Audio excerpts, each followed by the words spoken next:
ఎందుకు చేస్తున్నారు మీరు ఇదంతా? నీకు సారీ చెప్తున్నాను రేఖ.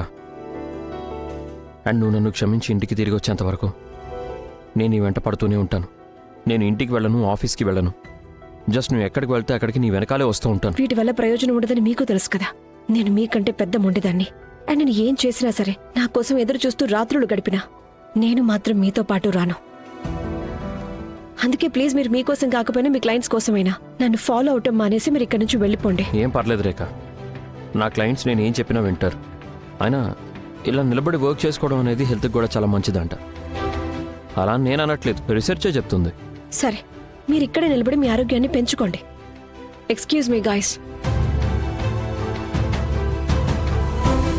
నేను మా అమ్మకి మాటిచ్చాను రేఖ, నువ్వు క్షమించేంత వరకు నేను ఇంటికి తిరిగి వెళ్ళను. ఈ రోజే డౌన్లోడ్ చేయండి, మీ ఫేవరెట్ షోస్ చూడండి.